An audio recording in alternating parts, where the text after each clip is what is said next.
하나님께서 오랫동안 온 우주 만물의 말씀으로 창조하시고 여섯째 날 사람을 만드셨습니다. 그리고 에덴 동산에서 살게 하셨어요. 아담이 처음 창조가 되고 세상에 살았는데 하나님이 보시기에 가만히 보니까 안 되겠어요. 보기에 좋지 않으셨어요. 그래서 돕는 배필 하나 하와를 만들어서 가정을 이루고 사람은 사람과 더불어 살게 하셨습니다. 이게 창조의 섭리입니다. 따라서 사람은 사람과 더불어 살 때 행복한 겁니다. 창조 섭리대로 살아야 참된 행복이 있는 것입니다. 자, 그런데 문제는 우리와 더불어 사는 사람들, 그리고 더불어 생활을 하는 사람들이 나의 마음을 온전히 이해하고 나를 사랑하고 내 편이 되어줄 때 사람은 진정 행복을 느끼고 누리는 것이지, 나와 더불어 사는 사람들, 그리고 나와 함께하는 사람들이 나를 이해하지도 못하고 나를 사랑하지도 않으며 내 편이 되지 않는다면 무슨 행복이 있고 무슨 기쁨이 있으며 무슨 삶의 보람이 있겠습니까? 이런 면으로 볼 때 사람은 더불어 사는 사람의 수가 중요한 것이 아니고 내 편이 몇 명이냐가, 이것이 참 인생의 행복을 결정하는 중요한 요소임을 잘 알 수가 있습니다. 자, 여러분에게 한번 여쭤보겠습니다. 지금 여러분의 편은 몇 명이나 있는 것 같습니까? 정말 여러분을 지지해주고 여러분의 마음을 다해 사랑해주고 그리고 여러분을 정말 위해주며 그리고 여러분의 힘이 돼주는 여러분의 편은 몇 명이나 되십니까? 자, 그런데 오늘 본문 말씀을 보게 되면 우리에게 아주 소망이 되는 말씀이 있습니다. 오늘 본문 6절을 함께 읽겠습니다. 여호와는 내 편이시라. 내가 두려워하지 아니하리니 사람이 내게 어찌할까? 여호와는 내 편이시라. 내가 두려워하지 아니하리니 사람이 내게 어찌할까? 시편 기자, 오늘 본 말씀을 기록한 다윗은 온전한 신앙 고백을 하고 있습니다. 여호와 하나님이 내 편이시라. 내 편이시라. 그래서 나는 사람들이 두렵지 않다. 사는 것이 두렵지 않다. 염려와 근심이 되지 아니한다. 행복하다라고 말을 하고 있습니다. 전지하시고 모든 것을 아시고 전능하신 모든 것을 하실 수 있는 하나님께서 내 편이시라. 내 편이시라. 그래서 나는 두렵지 않다라고 고백하고 있어요. 자, 그런데 이것이 어찌 다윗에게만 향한 하나님의 은혜겠습니까? 사랑하는 여러분, 우리의 죄를 회개하고 예수님을 구세주로 믿는 모든 사람들에게 임하는 은혜임을 믿으시기를 간절히 주의 이름으로 축복합니다. 하나님의 백성, 하나님의 자녀를 향해 공통적으로 임하는 은혜예요. 우리가 하나님의 자녀가 되는 순간 하나님은 내 편이 되세요. 내 편이 되셔서 내가 세상 사는 동안 나를 지지해 주시고 나를 도와주시고 나를 위로해 주시고 내 힘이 되어 주십니다. 할렐루야. 심지어 오늘 처음 예배 자리에 나왔다 할지라도 하나님, 나도 나 같은 사람도 하나님 편이 되어 주시나요? 나도 구원해 주시나요? 나같이 하나님에 대한 지식이 전무하고 신앙에 대한 경험이 없다 할지라도 하나님, 나도 하나님의 편이 될 수 있나요? 하나님이 내 편이 되실 수 있나요? 라고 하나님의 이름을 부르며 주의 이름을 부르며 구원을 바라고 또 예수를 믿기를 결심하고 결단하는 형제 자매님들, 성도님들이라면 하나님은 주저하지 아니하고 여러분의 편이 되주시고 여러분과 함께 하시며 여러분의 인생을 책임지시고 여러분을 도와주실 것입니다. 할렐루야. 자, 이처럼 하나님은 하나님의 자녀의 편이 되주세요. 하나님의 백성들의 편이 되주시고 늘 도와주십니다. 자, 그렇다면 좀 더 구체적으로 생각을 해보겠습니다. 하나님은 우리의 편이 되셔서 우리를 도와주신다고 했는데, 그렇다면 하나님은 우리의 편이 되신 하나님은 우리를 어떻게 도와주실까요? 자, 이제부터 따라 하시겠습니다. 첫째로, 나를 미워하는 자에게 보응하십니다. 나를 미워하는 자를 보응하심으로 내 편이 되신 하나님은 나를 도와주십니다. 오늘 본문 7절을 함께 읽겠습니다. 여호와께서 내 편이 되사 나를 돕는 자들 중에 계시니 그러므로 나를 미워하는 자들에게 보응하시는 것을 내가 보리로다. 아멘. 내 편이 되시는 하나님, 나를 어떻게 도와주십니까? 나를 미워하는 자들에게 보응하시면서 나를 도와주세요. 자, 그렇다면 보응하신다는 말의 뜻은 무엇일까요? 이건 두 가지 해석이 가능해요. 첫 번째 해석은 나의 억울함을 풀어주신다라는 것입니다. 사랑하는 여러분, 보응하다를 사전에서 찾아보면 사전에 다음과 같이 정의가 되어 있습니다. 선과 악의 시시비비를 가려서 억울함을 풀다라고 정의가 되어 있어요. 이처럼 하나님께서는, 내 편이 되어주시는 하나님께서는 나의 선과 악, 내 삶의 모든 선과 악을 시시비비를 아주 명백하고 공정하게 가려서 나의 억울함을 풀어주시며 나를 도와주십니다. 자, 이 보응하신다의 또 다른 의미는 무엇일까요? 또 다른 의미는 문제를 해결해 주신다라는 것입니다. 사랑하는 여러분, 오늘 본문 말씀 시편 118편 7절에 보응하다의 히브리어 원어가 샤네라는 단어입니다. 샤네라는 단어의 정확한 뜻은 해결하다, 문제를 해결하다라는 뜻이에요. 그러니까 하나님께서 내 편이 되어 주셔서 어떻게 하신다? 나를 어떻게 도와주신다? 내 문제를 해결해 주신다라는 것입니다. 제가 목사로 살면서 저는 수많은 사람들을 보고 지금도 보고 있습니다. 어린아이부터 시작해서 어르신에 이르기까지 정말 많은 사람들을 보는데, 정말 어린아이부터 어르신에 이르기까지 단 한 사람도 문제가 없는 사람들이 없어요. 이거는 뭐 성도건 성도가 아니건 간에 세상의 모든 사람들은 전부 다 문제를 가지고 있어요. 언뜻 보아서는 다 갖추고 살고, 언뜻 보아서는 다 완벽한 삶을 사는 것 같아도 이면을 들여다보면 전부 다 삶에 문제가 있어요. 말 못할 고민들이 있고요, 드러나면 안 되는 것들이 있고요, 또 아무리 말로 해도, 또 아무리 해결책을 찾아도 해결되지 않을 것 같은 그런 답답한 문제들을 전부 하나씩은 갖고 있어요, 웬만한 사람들은. 그런데 천지전능하신 창조주 하나님께서 내 편이 되주셔서 내 문제를 해결해 주신다면, 그래서 나를 보응하신다면 무엇이 염려가 되고 무엇이 걱정이 되겠으며 무엇이 근심이 되겠습니까? 이게 하나님의 은혜예요. 참, 이런 걸 생각하면 정말 예수를 잘 믿어야 돼요. 이걸 모르면 안 돼요. 사랑하는 여러분, 예수를 잘 믿으세요. 반드시 믿으셔야 돼요.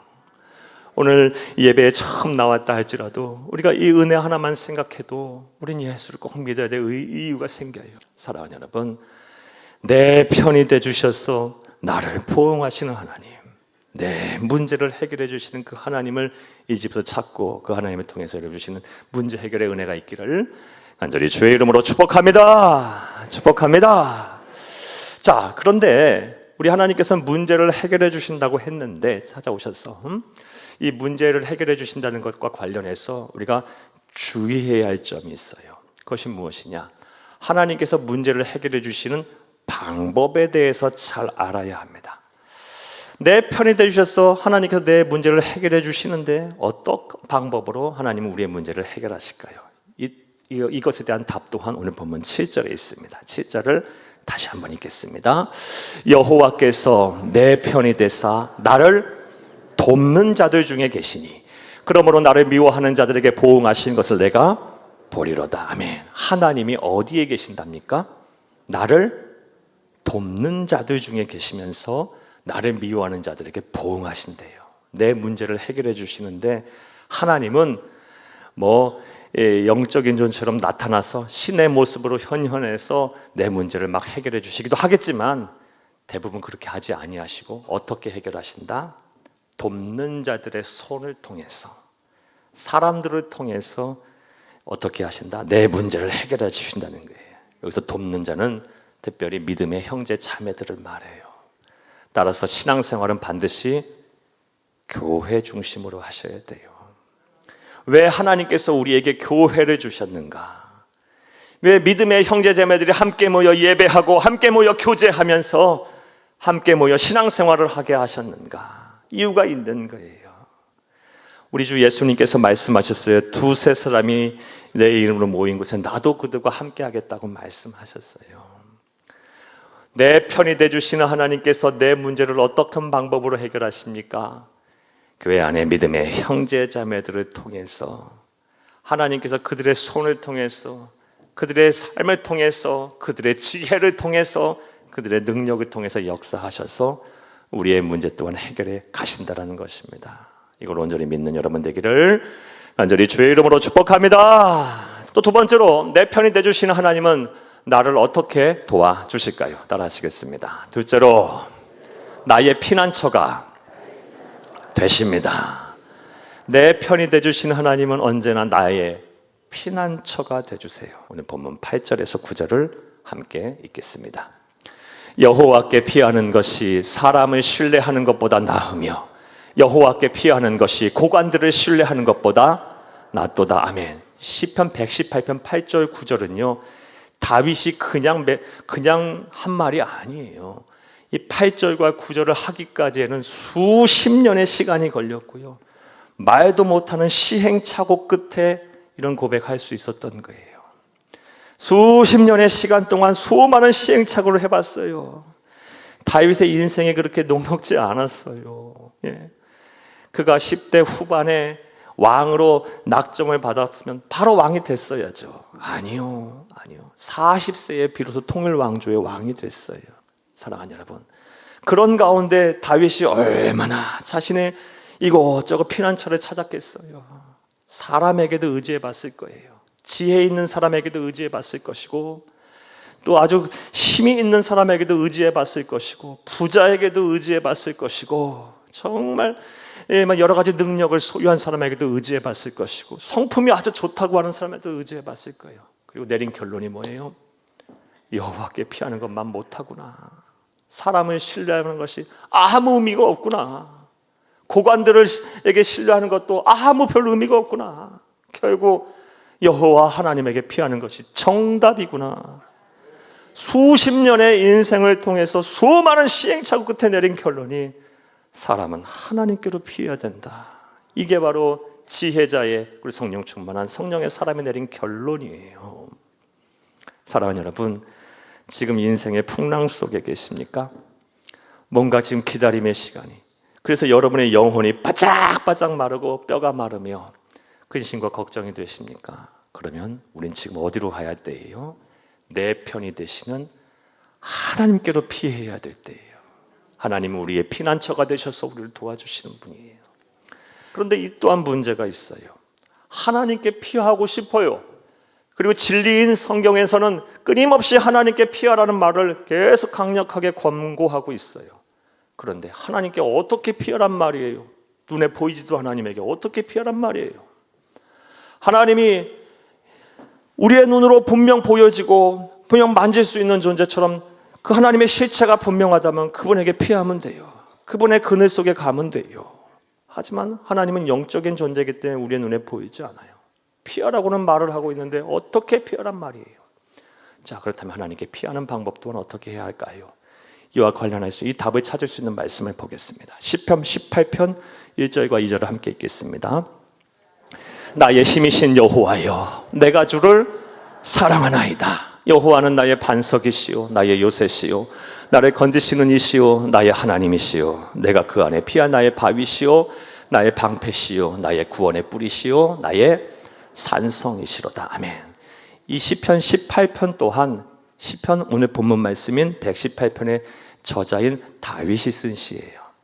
이 시편 18편은요 어느 상황 어느 배경 속에서 쓴 시냐, 다윗이 아직 왕이 되기 전에 이스라엘의 첫 번째 왕인 사울 왕에 의해서 쫓겨다닐 때 쓴 시예요. 도망자의 신분으로 쓴 시예요.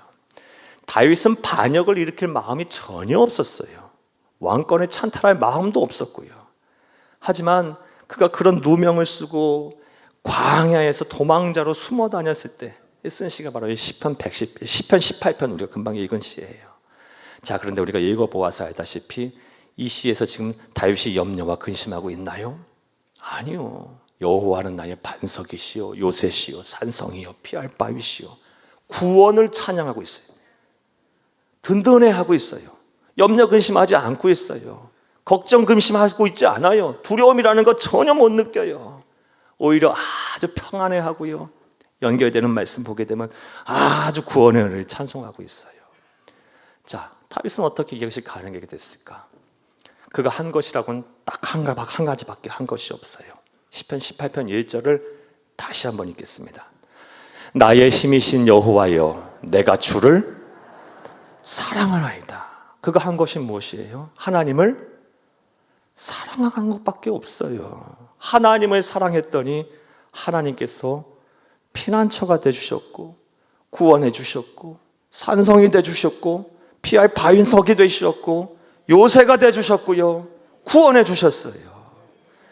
사랑하님, 여기 답이 여기 있어요. 하나님께 피한다는 것은 곧 하나님을 사랑하는 거예요. 지금 여러분 인생의 쏘낙비를 맞고 계십니까? 그러면 하나님께 피해야 돼요. 그것이 정답이에요. 하나님께 피한다는 것은 뭘 한다는 거고요? 하나님을 사랑하는 거예요. 하나님을 더 사랑하세요. 그러면 그것이 하나님께 피하는 거예요. 자, 그럼 또 생각해 봐요. 하나님을 사랑하는 것은 또 어떻게 하는 것이지? 이거는 근데 이것에 대한 답은 찾는 건 그렇게 어렵지 않아요. 여러분들 더 잘 아실 수 있어요. 사랑하는 여러분, 몇 가지 예를 한번 들어볼까요? 사랑하는 사람들끼리는 어떤가요? 자꾸 만나고 싶어요. 그렇죠? 오늘 봤는데 사랑하는 사람 내일 또 보고 싶어요. 오늘 아침에 만났는데 저녁에 헤어지고는 또 만나고 싶어요. 사랑하니까. 사랑하는 사람은 자꾸 보고 싶어요. 하나님을 사랑하는 사람도 마찬가지예요. 하나님을 자꾸 만나고 싶어요. 하나님을 어떻게 만나요? 지금 우리는 하나님을 만나고 있어요. 시간과 공간을 구별해서 이 예배라는 이 모임 안에서 말씀으로 하나님을 지금 만나고 있고요. 찬송과 기도로 하나님을 지금 만나고 있어요. 지금 하나님의 음성을 듣고 있어요. 우리는 이 예배를 통해서 하나님을 만나는 거예요. 인생의 시련 속에서 우리는 하나님께 피해야 되는데 그것이 하나님을 사랑하는 것이라고 했는데 예배를 더 사모하고 예배를 더 열심히 드리며 예배를 통해서 하나님의 은혜를 더 사모하는 것, 이게 바로 하나님을 더 사랑하는 것이고 하나님께 피하는 것임을 믿으시기를 간절히 주의 이름으로 축복합니다. 또 사랑하는 여러분, 사랑하는 사람들끼리는 어떤가요? 자꾸 더 많은 대화를 하고 싶어요. 연인들 보세요. 여러분 하루 종일 붙어서 얘기하고요. 잘 가. 그리고 또 전화하죠. 집에 잘 들어갈 때까지. 집에 들어가서 또 전화해. 또 전화하죠. 또 밤에 잠자기 전에 또 통화하죠. 계속 대화를 해요. 여러분 댁에서도 만약에 대화가 단절되어 있다면 가족 간에 사랑의 문제가 있는 거예요. 사랑하는 사람들끼리는 대화가 계속돼요. 자, 하나님과의 대화는 어떻게 하나요? 기도라는 것을 하나님께서 주셨어요. 기도라는 것을 통해서 우리는 하나님과 대화를 하는 거예요. 하나님을 사랑하는 사람은요, 기도를 더 많이 하게 돼요. 더 기도의 자리로 가게 되고 더 기도를 통해서 하나님의 신령한 음성을 들으려 노력해요. 그것이 바로 하나님께 피하는 거예요. 지금 인생의 시련 속에 있어요. 인생의 쏘낙비를 맞고 계십니까? 그럼 하나님께 피해야 돼요. 하나님을 더 사랑하세요. 하나님 기도의 자리로 더 달려가세요. 자, 또 여러분 사랑하는 사람들끼리는요, 자꾸 자기가 가진 것을 줘요. 주는데 아깝지가 않아요. 먼저 아깝다는 생각이 드는 순간 그 사람은 안 사랑하는 거예요. 그렇죠? 여러분 자녀들에게 아낌없이 주잖아요. 왜요? 뭐가 아쉬워서 맡겨놓은 것도 아닌데 오히려 속만 썩이죠. 예?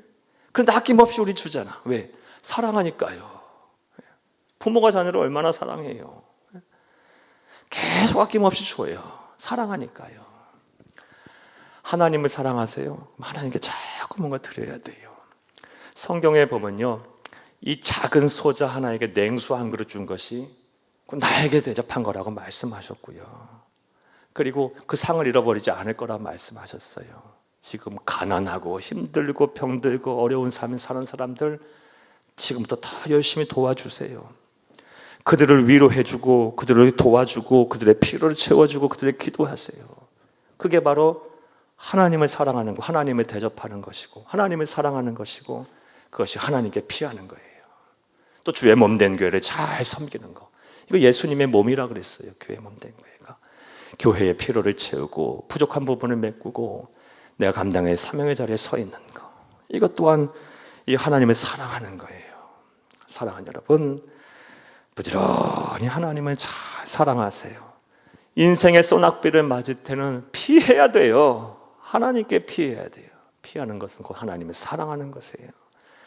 사랑하는 여러분, 이렇게 하나님을 사랑하게 되면, 즉 하나님께 피하게 되면 피난처이신 하나님께서 우리를 도와주셔서 하늘 위로를 주세요. 세상에 주는 위로하고는 차원이 다른 위로를 줘요. 기뻐할 수 있을 때 기뻐하는 건 누가 못해.